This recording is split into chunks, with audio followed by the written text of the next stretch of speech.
All right, amen? Amen. Wonderful job. Can I get that ark back? Yep. I won't touch it. Didn't our boys and girls do a fabulous job?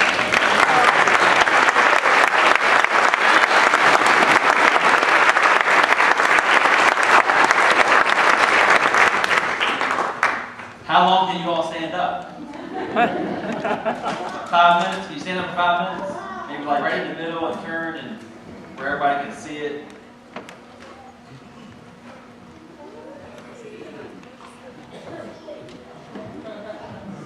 All right. Well, the message that really spoke to me, there's lots of messages into play there that the boys and girls did for us.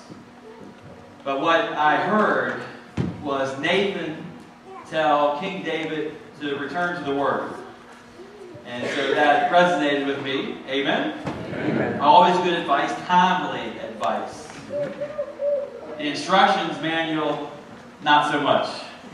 We don't read instructions, do we? We figure it out. Put things together without the manual, and you're left over with one part, or one part left over. But as long as it's functional for a little while. Christy, why is everybody pointing to you?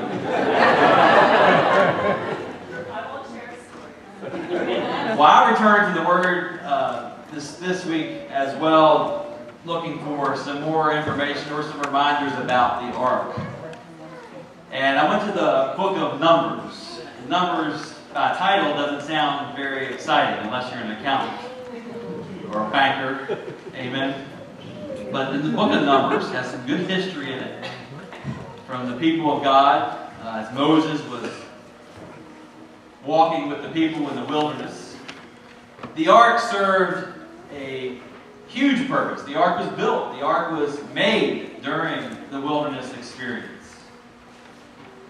And the ark served several purposes, but one of the purposes the ark served during that time in the wilderness was that when it was time for the people to move, when it was time to break camp, the Ark of the Covenant would go out in front of the people. My translation here says the Ark would go out 3 days ahead of the people. Moses would say a prayer when it was time to go, when the Ark was to get moving. Moses would say a prayer, something along the lines that, hey God, clear the path. Make a way.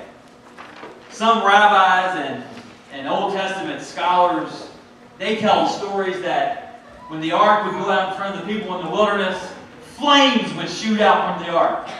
That'd be pretty cool, wouldn't it? Would you want to carry it if flames were shooting out? The flames would shoot out, and if there were snakes or coyotes or bears or raccoons, well, they weren't in West Virginia, but you get the point, right? Clear path. And Moses would say that prayer, and that ark would be out in front of the people. Now, as we know, when we read and we hear stories about the people of God in the wilderness, they weren't always in a good mood, right? A lot of times the scriptures tell us they would moan and groan. So on the count of three, I want to hear everybody groan. 1, 2, 3. Yeah. So when Moses would have his people blow the trumpet to assemble to break camp, we'd hear that groan. 1, 2, 3. Because you know what? The people of God in the wilderness were just like you and I. When God said to get up and to move forward, to leave camp, a lot of times that's not what they wanted to hear. And it's certainly not what we want to hear at certain seasons in our life either. Amen? Amen. It took a special group of people. We learned this in the play. That when it was time to get up and move, a special group of people carried the ark. And only a special group of people. In the play, they told us it was people from the Levites. The Levites were the priestly clan. But you know what? It wasn't just any Levite that could carry the ark. It was a special group of Levites called the Kohathites. It So they're part of the Levite family, but a very particular group. It's like the rodents that we have all over Carroll and Baltimore County, right?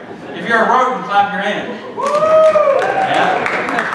All right, but not all the rodents live in the same household. Thank God, right, Steve? All right, so not all the Levites lived in the same household. There was a special group of Levites called the Kohathites. The Kohathites, Numbers chapter 4 tells us, the Kohathites were the ones that would pick up the ark, and they'd move out ahead of the people. Sometimes, if you read some stories about the ark moving, it was said that the Kohathites didn't pick up the ark and move it, but the ark picked up the Kohathites, and they would levitate 2 or 3 inches off the ground. All right, so I want you all to levitate. On the count of 3. 1, 2, 3. They must not be consecrated. You must have sinned this morning. Like all of us, right? All right, so anyway, the Kohathites were a special group of people that were in charge of moving the ark to go out in front of the rest of the family of Israel.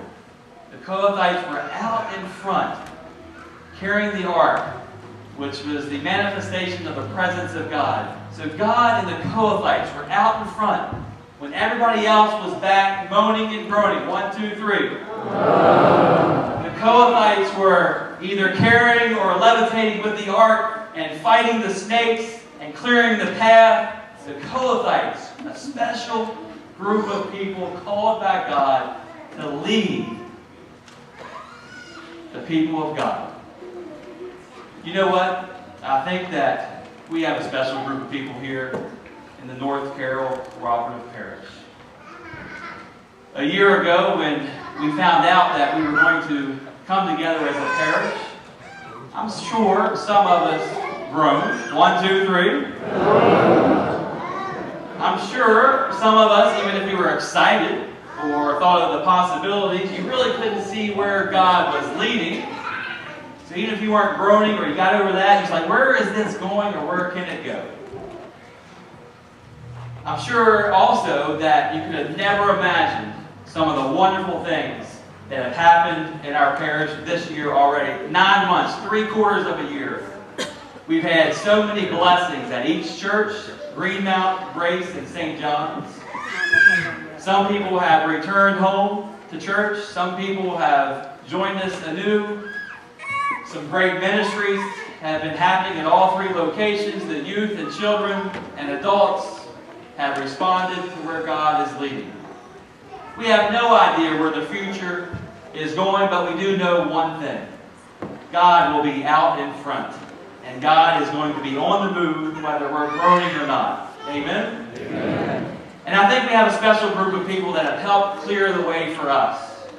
I think the special Kohathites of the North Carroll Cooperative Parish for the 3/4 of a year that we've been together are our children. Amen?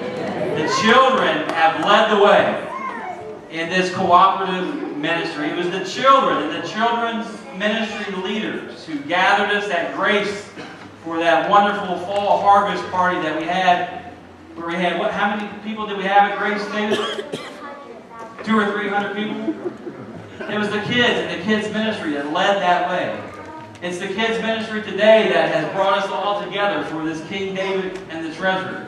It's the kids that they don't have any clue or don't care whether they've been members of Grace, Greenmount, or St. John's all their life. They just know that they're here celebrating and worshiping Christ. Amen? They're going to lead the way.